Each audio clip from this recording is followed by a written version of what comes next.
What will life be like when Britain leaves the European Union? Today, the government acts on the democratic will of the British people. There is no reason to pretend this is a happy day. Despite December's agreement, Brexit could have devastating consequences here. I don't think there is anyone living in this state that's not going to be touched in some way by Brexit. Trade deals have yet to be agreed and our agriculture is incredibly exposed. Cows still have to be milked, you know, you can't just switch them off. And if farming suffers, we all suffer. We would have a lot of farmers and their families as customers, and if farming goes bust, I'd say town can close up. Some have already been hit. All meetings that we'd set up are cancelled, everything just plummeted on us. While others fear the worst. It's going to be an absolute disaster. If the subsidy goes, it's over. Tonight I meet farmers from across the country to see how their business and their way of life is threatened by Brexit.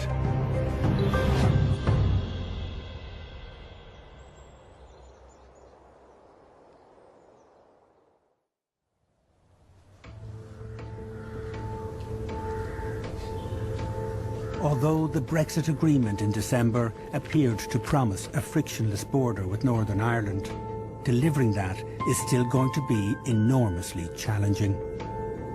Big economic issues around trade still have to be sorted. Our farmers, our rural communities and the country as a whole remain very much on tenterhooks. Irish farmers in particular face a bewildering array of questions which have huge implications for the rest of us. Will our goods and food in particular become too expensive to sell into the UK? Should we be exporting that food to different markets instead? Will EU payments be cut? Should we change what we're doing completely or just wait and see? The next phase of talks could drag us in multiple directions, none of which will be easy. We have never been here before. So choosing the right way to go forward is a crucial decision. If we get it wrong, our economy could suffer for generations, because in terms of our agri-food industries, Britain is big business. Every year the UK buys over €4 billion worth of food and drink from Ireland. That's more than 40% of our agri-food exports going to a single country. In 2016, for instance, 65% of Irish cheddar cheese, that's almost 80,000 tonnes, went to the British market. And around half our beef is sold there too. Of course, it works the other way as well. We annually import around €3 billion worth of food and drink from Britain. Whether we like it or not, we're still really heavily dependent on trade with our nearest neighbour.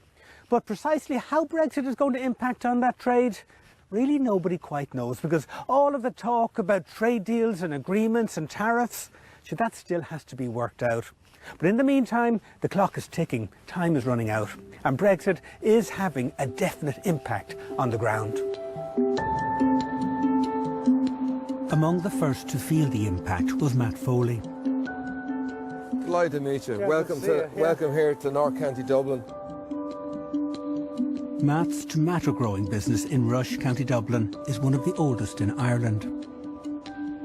These houses produce an incredible 25 million tomatoes in a single season. All packed on site and dispatched within half a day of being picked. So this is a really fast turnaround. It is fast, but they have to be done right as well. What happens when you don't keep up? We get somebody else to do it, will you? With such a fast turnaround, there's no hanging about on the harvesting side of things either. Jeez, that's a doddle, isn't it? You missed this one here. Oh, well, Jesus, that'll never do. Great stuff. So, and you did this as a kid as well, did you, this kind of job, did you? I did a bit of it, George. Unfortunately, I'm colourblind, red and green. Would you believe that? No. Yeah, I can see them all now, but You're joking me. It's at this stage here when they're just turning. I struggle to see them exactly whether they're red or green. But go away! How can a tomato man well, that's own up to that? You're joking me. I'm a chancer, George. Genie macaroni. Even with perfect vision, however, Matt could scarcely have foreseen the hammer blow he received near the end of 2017. We have a supermarket we supply in the Republic and in Northern Ireland, and I just got an email, and if you see there, can you read that there in bold print? What does it say? We are not in a position to commit to a 2018 programme. That was it, one-liner. And how many years were you working with this supermarket? I'm saying 20 years, but the reality is probably longer. What exactly happened? Since the announcement of Brexit, sterling has declined, so effectively our tomatoes are costing them 20% more in Northern Ireland because they're paying us in euros for them, so they said they couldn't make it work. What proportion of sales did it would be about, I think it's about 12% of our sales, so that means that we're going to have to look at replacing it with other varieties that will suit other companies, you know. What did it make you feel like? Very disappointed, you know, feel very, you know, really let down because we gave quite a bit to that company over the years. We never had any issues on delivery dates or times or qualities, you know, and we took a certain amount of pride in doing a very good job for them. When you were useful, you were used, and now you're not wanted. But Matt is just one of many to be hit by the first painful symptoms of the uncertainty surrounding Brexit. Last June, sterling fell dramatically against the euro from 76p to 81p immediately after the Brexit vote.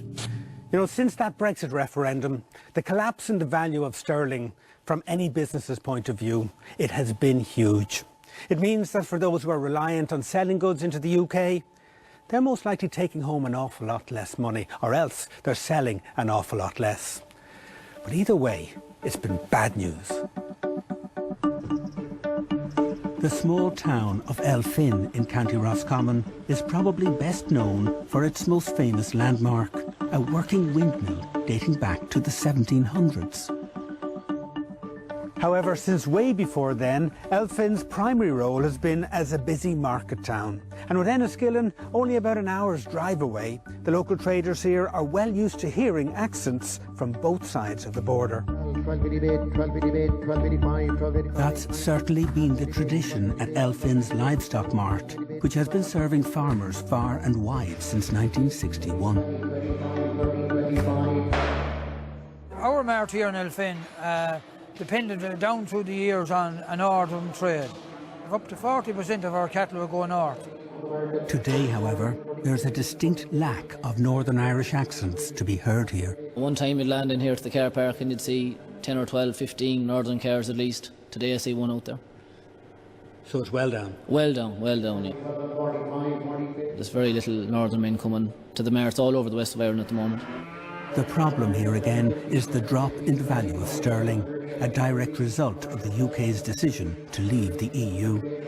And the mart's biggest annual sales show that the impact is being felt beyond these shores. We have two big sales in the mart. One is in February and one is in September. There had been always a great trend for Englishmen to come over here to buy their cattle here. A man always came and he bought 60 or 80 cattle there to go to England. Since Brexit, the way the money is at 90 pence, he wasn't able to come in September. There were no value to him. February is coming and it's not looking as if we have him either. Because how much would he spend? Well, if he bought 80 cattle, right, he could spend over 100,000. In a day? In a day. It's a big hit to the local economy. It's a huge hit to the economy. It's a huge hit to farmers in this area. It's a vital part of the town, the mart. So anything that impacts on trade here impacts around the rural area. It could spill over. Oh yeah, the mart is the heartbeat of the town, like, you know what I mean? It's Monday and Wednesday here every week, all year round. All year round? All year round, yeah.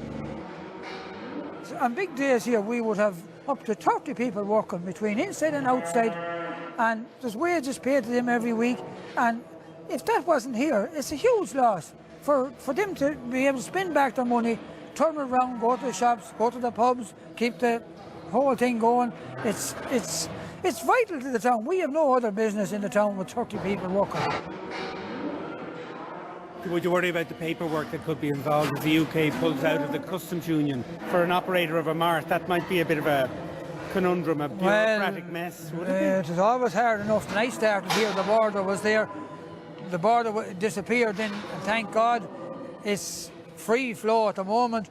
And above all things else, I would not like to see anything to happen to the border. Would you have any sympathy for the argument that if the UK leaves, we should leave too?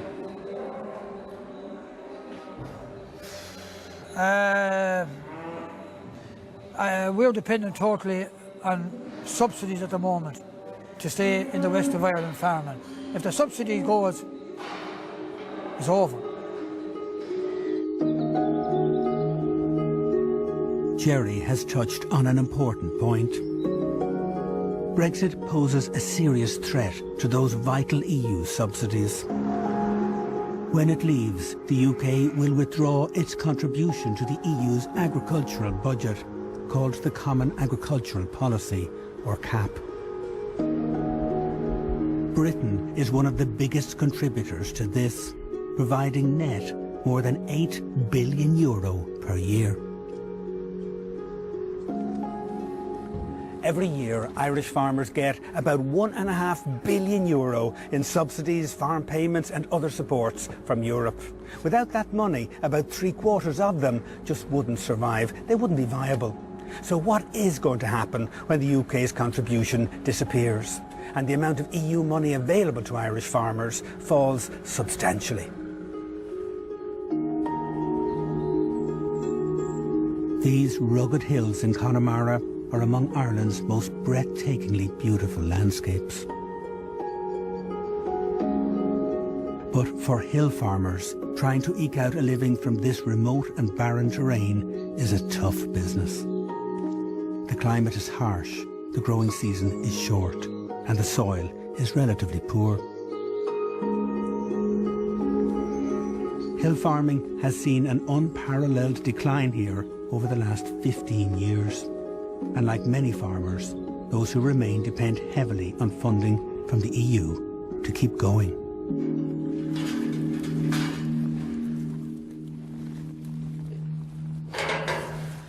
Hey Brendan. George, you're very How are you doing? Good to see you. You too. See you're hard at it. Brendan Joyce's family has worked these hills for 10 generations. Today, along with a few cattle, he keeps around 400 black-faced sheep. So we're just putting the lambs one way and the mothers the other way.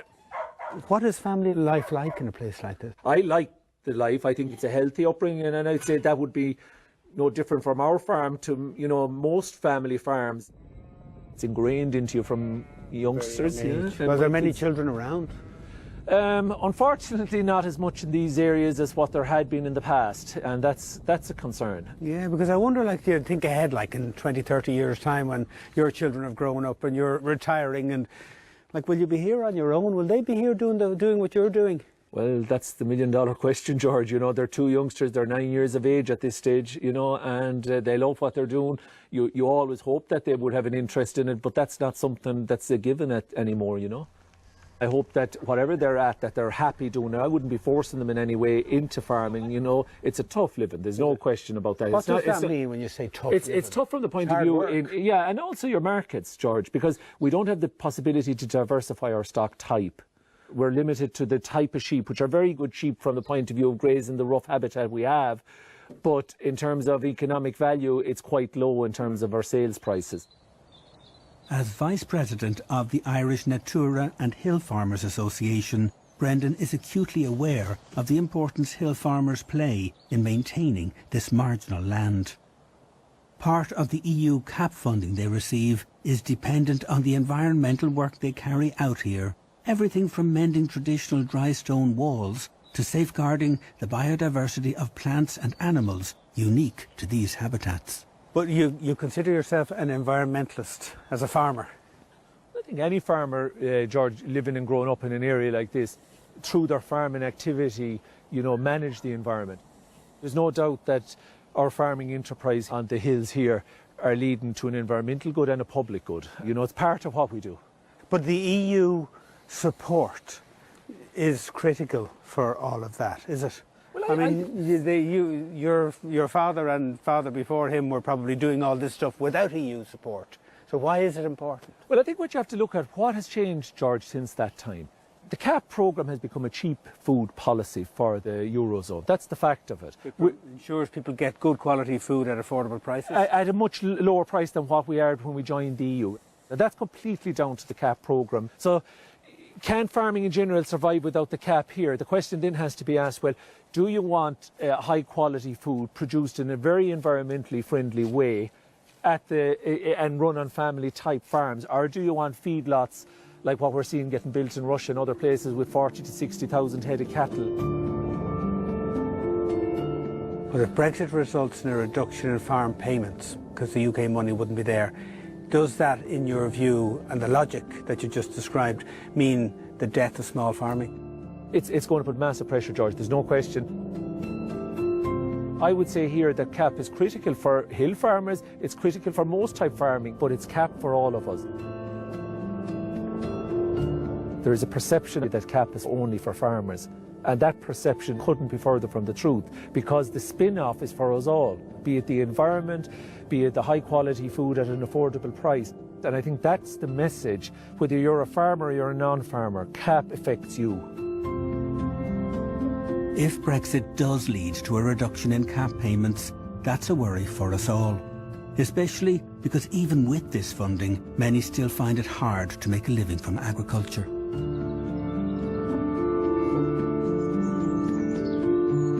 At their farm in Enniscrone in Sligo, Maura McKeown and her husband Donny keep around 65 pedigree beef cattle for breeding. It's a relatively small operation, and like roughly half of Ireland's farmers, both Maura and Donny need second jobs just to keep things going.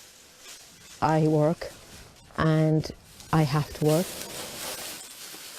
You can't do it on farming alone. You have to have an off-farm income.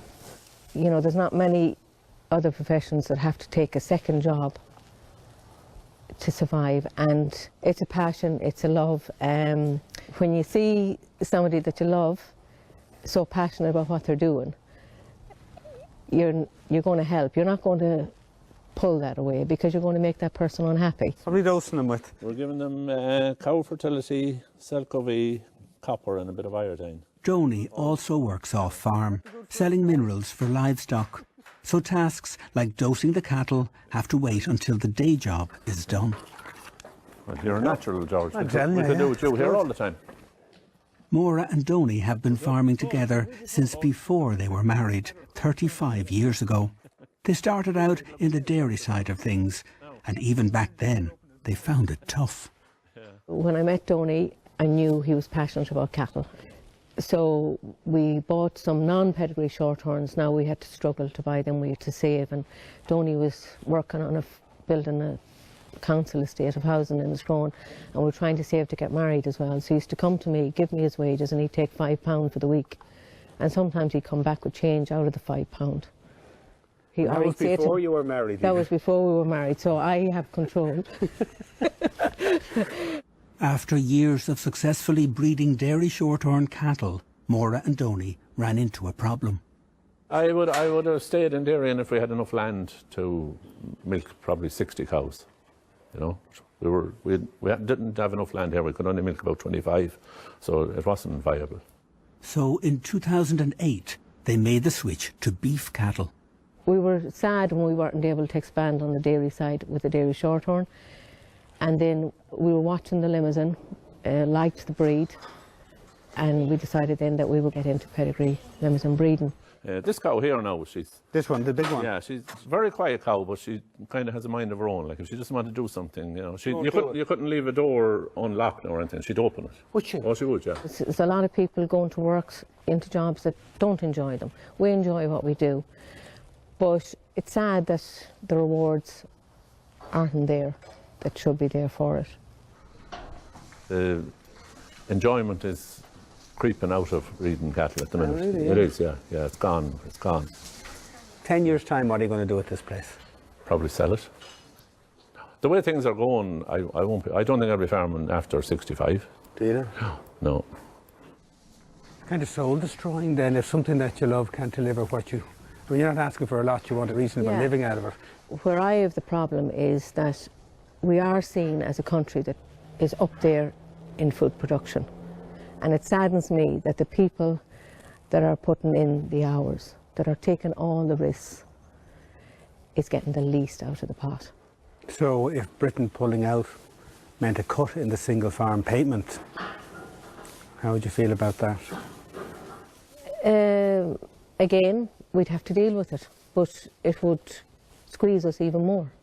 It would squeeze the farm income more. And, you know, you would seriously have to look at cutting back or maybe just getting out.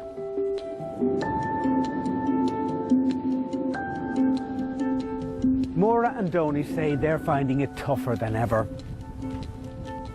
The margins are really tight. The bureaucracy is a huge pain, and now Brexit on top of all of that. But they are by no means unique. There's loads of people in that same boat. Brexit could cause a huge change in Irish agriculture, particularly if those on the margins decide to sell up. Letting go of their land is just about the last thing most farmers want. As an agricultural land agent based in County Cork, Michael Brady regularly comes face to face with those who refuse to sell up, even when they're making a loss. If you're not making any money out of it, really seriously, why keep it going? Like, why not just sell it? What is it, the psychological thing that you cannot let go? Yeah, that's the history, I suppose. If you're a son or a daughter of a farmer and you're taking it over, you feel, I suppose you feel an obligation to carry it on to the next generation, and like that's a very strong thing in our nation. And you know, we've a history of fighting for land in our country, and it percolates down to farm level. The biggest number of farmers are beef farmers, and they make absolutely no money. Beef farmers make on average about 15,000 a year, and amazingly enough, if you take out the subsidy, they get about 18,000 in subsidies. So if you actually work that out, they lose 3,000 the actual farming bit. Well, that's phenomenal. If you like that, if you come home from work in the evening and you want to go out and feed your cattle and that's your de-stressor, that's a cheap 3,000 to spend in the year. But if you're frustrated and the weather is cold and you don't feel like feeding the cattle, well then option number one is to lease it. And some people will consider selling it, you know. I think the guys who love what they're doing will fund it, one way or the other, even if there's a reduction in income. But those that are looking for an excuse to get out, for whatever reason, Brexit could be the tipping point. And I suppose it's Darwin's theory of evolution, you know, the stronger survive and the weaker eventually get out.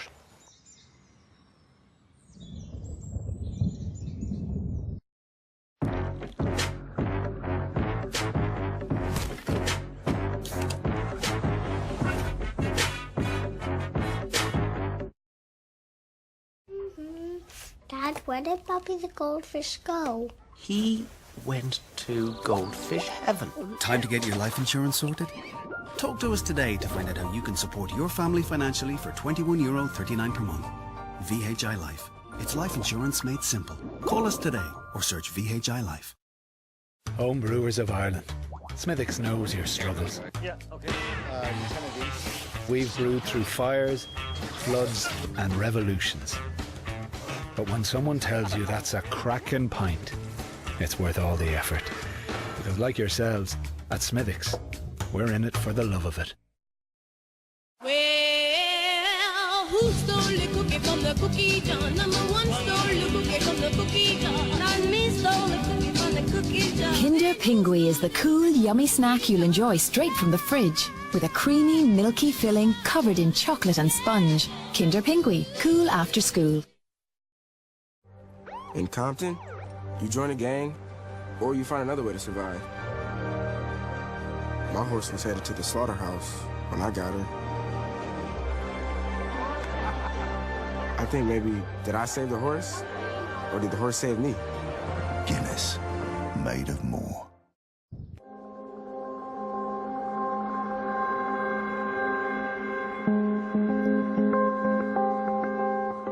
As Ireland's agri-food industries brace themselves against the impact of an impending Brexit, I've met some of our farmers who've already been hit by the early fallout. A sudden drop in sterling. We are not in a position to commit to a 2018 programme. And that was it, one-liner. And I've seen how Brexit could lead to a cut in EU subsidies, which would force many smaller operations out of business. If the subsidy goes, it's over. But all this could be just a taste of much worse to come. The lower value of sterling and cuts to subsidies and farm support are bad enough. But there could be even bigger problems for Irish farmers caused by the potential disruption of our trade with the UK. Britain has always provided an easy route to market for us for many reasons. They're our closest neighbour. They speak the same language, and they have similar tastes and standards. For farmer and budding young entrepreneur Marie Martin from Dingle in Kerry, sales to the UK formed a vital part of her start-up business plan. When she was just 15 years old, Marie demonstrated a remarkable entrepreneurial spirit by turning a family crisis into a business opportunity. I was out working with Dad on the farm one day. We were spraying weed killer. Dad is the one that was outside the tractor, and he was wearing all protective gear, the mask, gloves, everything. Whenever we got the whole field done, Dad came in and he was feeling kind of sick. He started vomiting, etc., and got very, very sick, and he got to the stage where he realised he had to go to a doctor. The doctor basically said to him, look, Padraig, you won't die this time, but don't do that ever again. So I took the initiative. I went down to the garage next door and just started working, welding, putting stuff together, wrecking my brain, trying to come up with something that would stop Dad from getting sick. So this is it, Marie. This is the Safe Scrub Sprayer. It is indeed, yes. Marie created a front-loader system that one person can operate quickly, safely and economically from inside the cab. Basically, you cover a whole farm of land in half a day. So you're also cutting down on the labour costs and you're using less chemicals, which is also good for the environment. In 2015, Marie's invention won her a Young Entrepreneurs Award, paving the way for her to launch her new company the following January. It was the January before Brexit. We had a few sales in Northern Ireland and a few in the UK as well. And then June happens. Yes, and all plans, like I said, out the window. All meetings that we'd set up with wholesalers over there, they basically were essentially cancelled. Everything just plummeted on us. You had to decide to find new markets then, though. Yes, exactly. So basically we sold a few sprayers, a few of the products over in France and Germany without online, and we didn't know where they came from. So I reached out to those people and contacted them directly and basically started growing it from there. The European markets then, you decided to go for them. Was that more difficult? Yes, they were very similar when it comes to the types of enterprises that they have, but there is also loads of barriers there when it comes to like barriers of language and communications, and that's a huge issue for us, and trying to overcome them was rather difficult and kind of off-putting. Are you worried about Brexit? Yes. I feel like there's a lot of fear going around with the whole topic of Brexit. Nobody knows what's going to happen. People are scared. The stress levels of agricultural workers and farmers at the moment are just on a whole other level. As Marie has already discovered, breaking into foreign markets is easier said than done. But when Brexit happens, many of us may have no other choice but to look for new opportunities abroad. Trade with Britain may no longer be viable. As members of both the single market and the customs union, currently we can trade goods and services with the United Kingdom as freely as with any other EU country. But when Britain leaves, that freedom will go too. Import taxes called tariffs could be imposed on over 2,000 agri-food lines. Bureaucracy and red tape too. a frictionless border with Northern Ireland is of limited value. The vast majority of our trade is not north-south, it is east-west, between here and Great Britain. If World Trade Organization rules were to apply, the damage could be crippling. If it's a hard Brexit and if WTO rules actually apply, I certainly think it would be north of $1 billion. So a serious hit to the agri-food sector. Hello, how are you doing? Hi, Frank. Good to see you. I'm looking for a couple of steaks. Couple of steaks? Yeah. I have some nice ribeye steak. Beef is by far the biggest sector of Irish farming. And it is also the most vulnerable to these tariffs, because Britain buys a heck of a lot of it from us. Great stuff. Well, look, Frank, thanks a million. All the best. Bye, bye, bye, bye. Ireland produces well over 500,000 tonnes of beef per year, but we only eat about 1/10 of that. The rest of it is exported, and half of that goes to the UK. It's worth about €2.5 billion every single year. But what if that market were to suddenly dry up? What would we do with all of this? Today's study confirmed that European beef producers would be among the big losers. Beef isn't just about beef farmers. It's about a rural landscape, it's about an industry, and it's about consumers. At this 440-acre site in Crosshaven, County Cork, Billy Nicholson operates what's known as an integrated suckler-to-beef system, which basically means he's something of a one-stop shop, seeing his cattle right through from birth to beef. They've just been fed this morning now, they're quite content, and shortly they'll be lying down and very happy with themselves. So how many animals have you got? 300 plus, 320 or something at the moment. That's a big operation, isn't it? Yeah. Keeps us busy. These steers are the lifeblood of what Billy does, the end result of a process that began nearly 5 years ago. Back then, you choose your bull and your cow. Then 9 months later, the calf is born. Then if it's a heifer and it's suitable for breeding, it's 2 years again before she'll have her calf. And then a further 2 years before that calf actually gets to market for beef. So it's a long period. But an awful lot could go wrong in the middle of that. You might expect that this calf is going to be worth X by the time you're going to sell it. You've no idea. No idea. Sometimes it's just about break even. Sometimes, the supply and demand is the critical thing. And if somebody said to you, Billy, the price is bad, maybe you'll wait till next year to sell them, what would you say? Can't do it. They have a short window when they're fit. They can go over fat. They can get too heavy carcasses. So you have a couple of weeks to play around with it. That's all. 2 weeks to hit a target you aimed at 5 years ago? It's a daunting prospect, and it's made all the more difficult because, like it or not, beef farmers like Billy have to sell at whatever prices they're offered by the meat processing factories. You're always hoping there'll be a little bit of a lift, and you try and negotiate the best price you can with your factory. Sometimes you can't get any more, that's all the market. Are you just a price taker? Absolutely. Absolutely a price taker.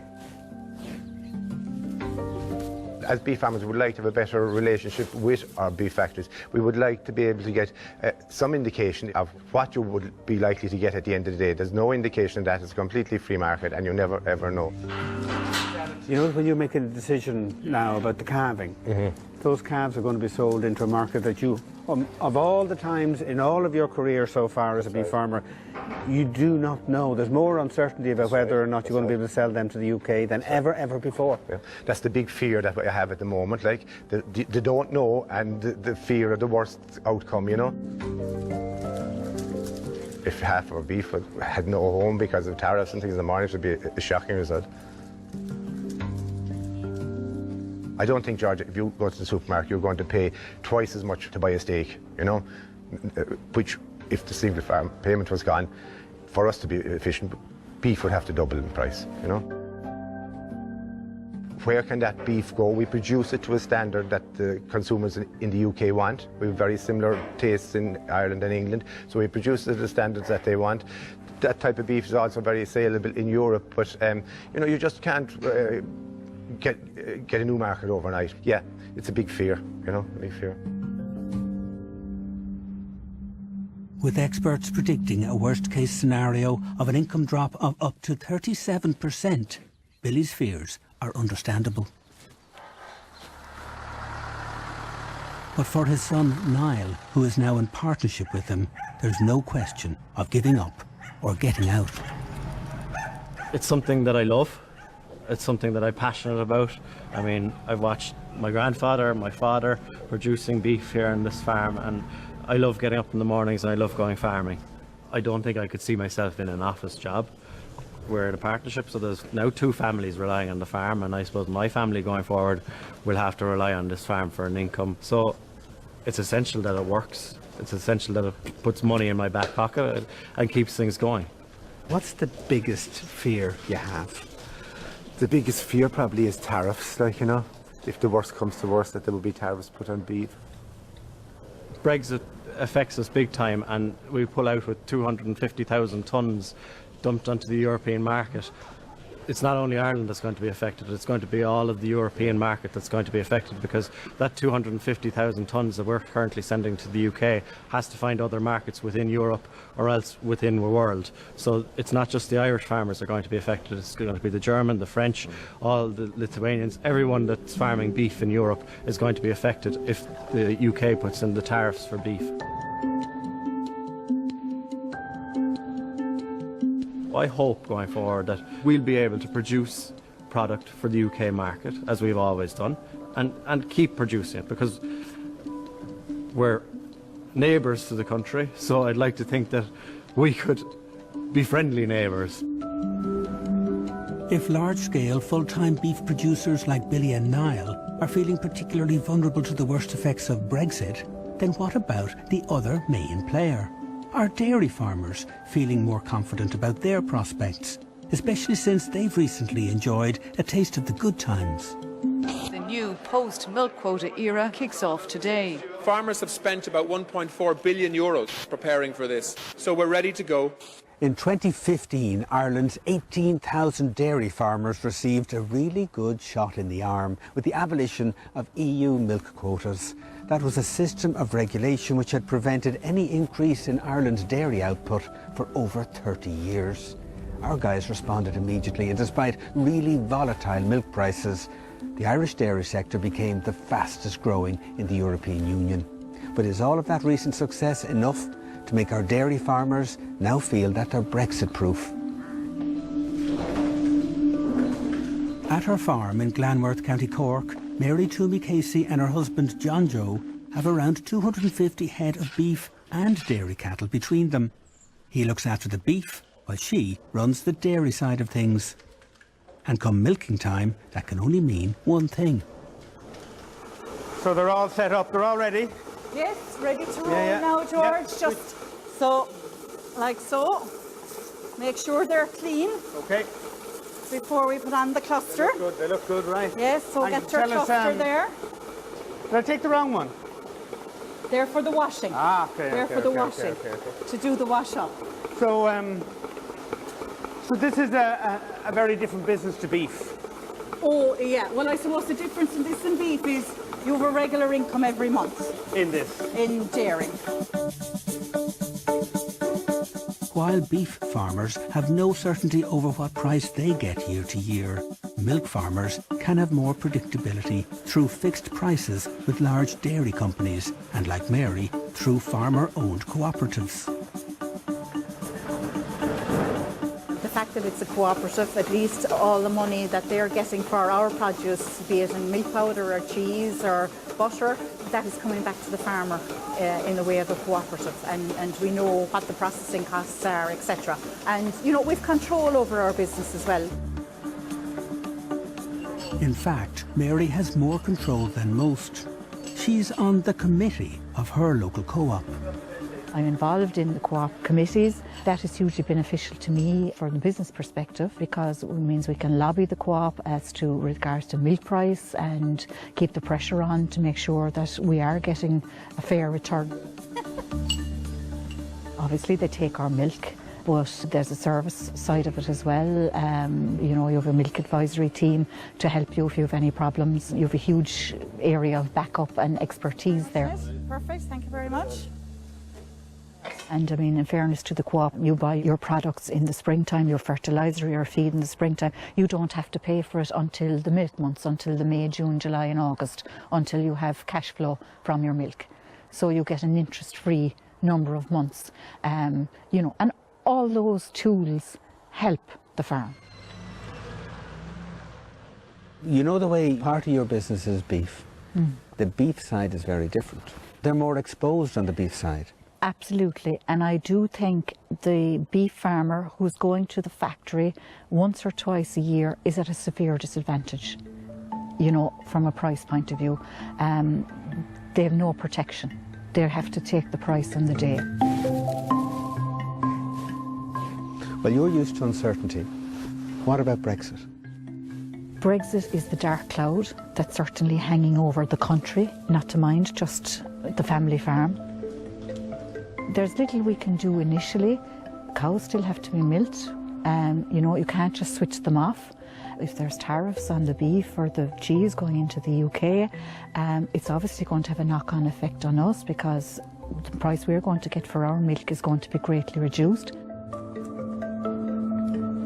That's why we would be very anxious that there would be a lead-in time and a good lead-in time, that the guillotine just doesn't come down in March 2019. So even with the power of the cooperative behind her, Mary is still worried, not just about the Brexit effect, but about the speed at which it might kick in.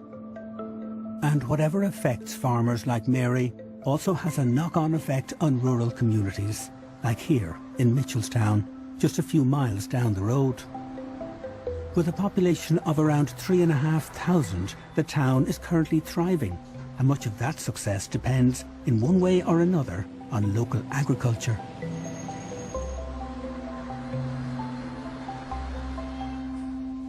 How are you doing, Mary? Hi, George. I got my apron on. You need to put on your hat now. Well, cheapers. I only have a pink one left.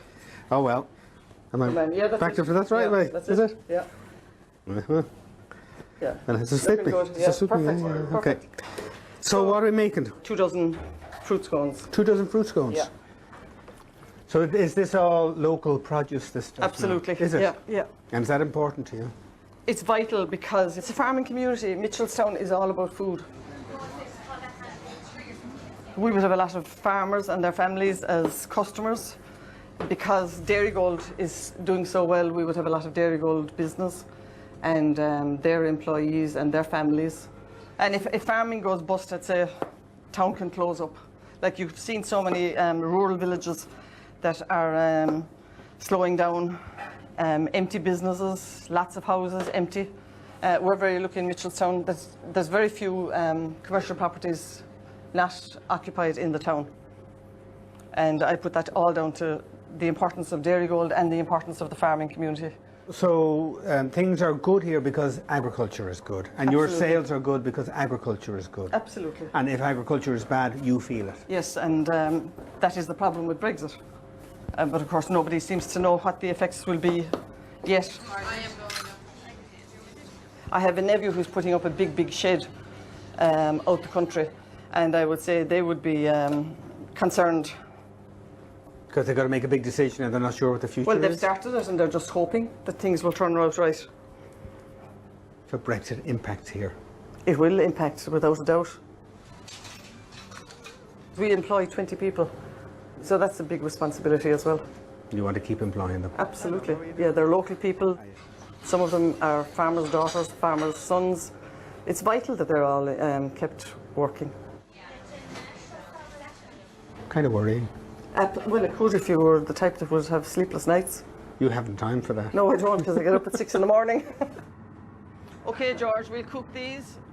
From farmers and factories to consumers and communities, it seems we all stand to lose out if the Brexit talks don't turn out right.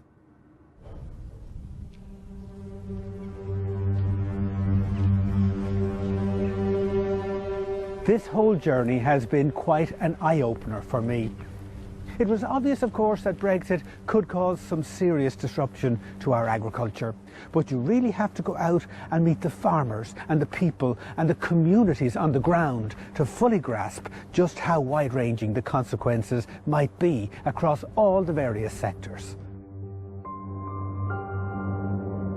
I've witnessed how the fall in sterling has already caused a significant hit to some, whether they've been in business for decades or they're just starting out with a new and innovative product. I've met with those who are struggling to make it work, for whom a cut to EU subsidies could be the last straw. And discovered what a crippling impact that could have on both the economy and the environment. I've seen how even our biggest players also fear the worst, whether they have the relative security of the dairy cooperatives or they're exposed to the potentially disastrous loss of the UK beef market.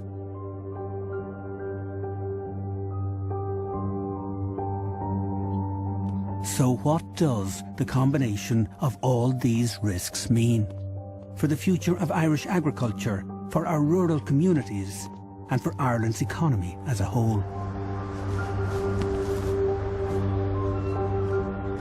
With phase 1 of the Brexit talks now a done deal, how critical will phase 2's trade negotiations be for what is, after all, one of Ireland's most crucial industries?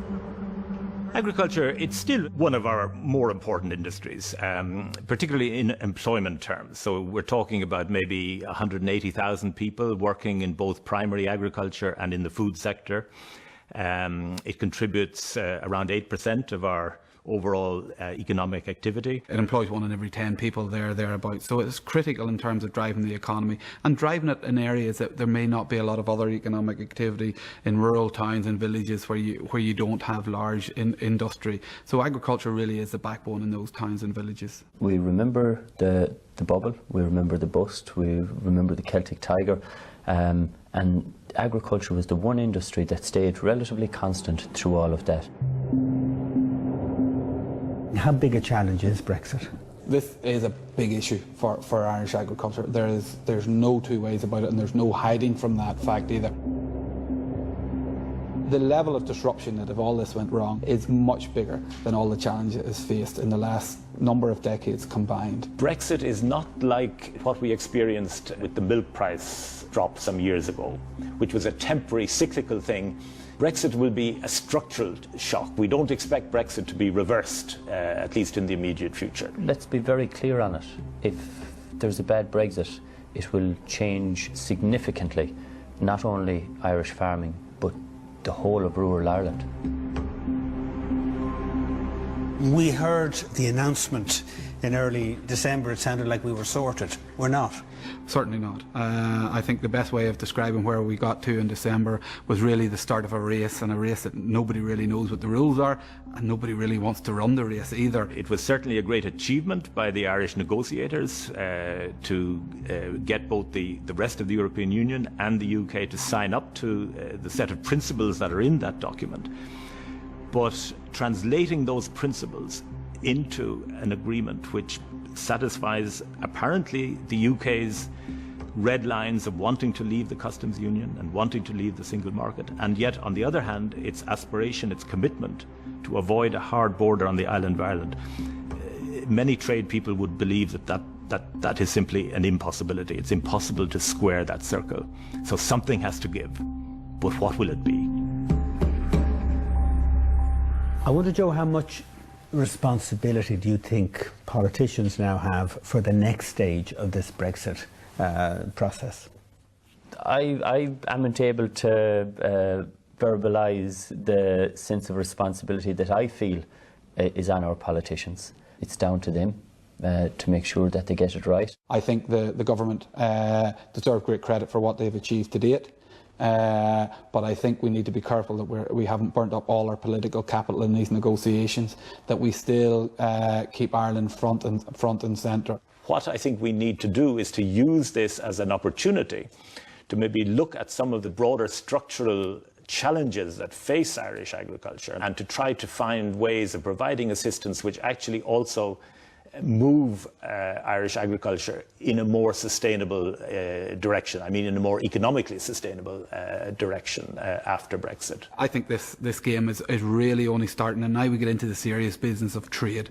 And trade, you look at every agreement and you can have free movement of people and whatnot, but when it comes down to brass tacks, when it comes down to what's going to impact on economies and allow economies to grow or put pressure on economies to contract, that's where politics really starts to come in. The border is very important. Phase 1 is crucial. You can't play in a final unless you win the semi-final. We couldn't move on to phase 2 unless we got over phase 1. And if the trading issues are got right, that will solve an awful lot of problems. We've seen seesaw, and I think we're going to see that also in the next few months as we move into this second phase of these negotiations, which, as I say, will focus on the transition agreement, because everybody accepts we cannot finalise this future trade relationship between now and October, when this final deal has got to be ready. It's going to be a very tense 10 months, and I certainly wouldn't like to bet on the outcome.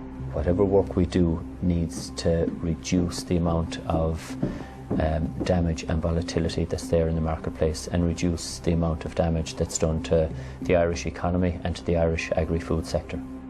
It sounds like you're a man who isn't about to drop your guard on this Brexit, no matter what any politician says to you. Yeah, well, we can't afford to drop our guard. There's too much at stake here. People's livelihoods are at stake. We can't leave any stone unturned that will ensure the best possible outcome to the Brexit negotiations.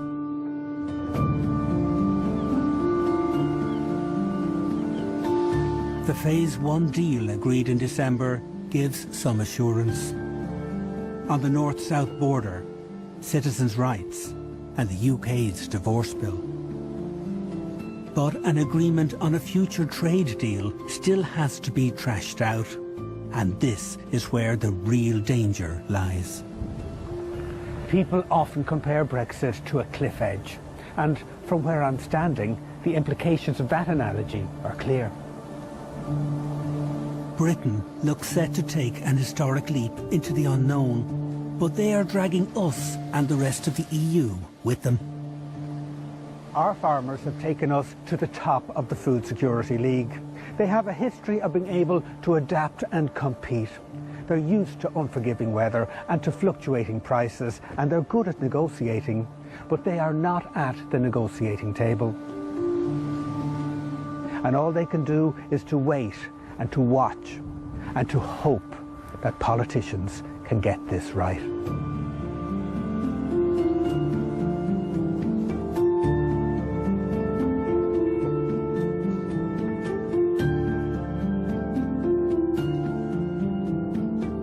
And tomorrow evening at 11:10, Padua King meets those affected by violence in Sao Paulo in Brazil on What in the World.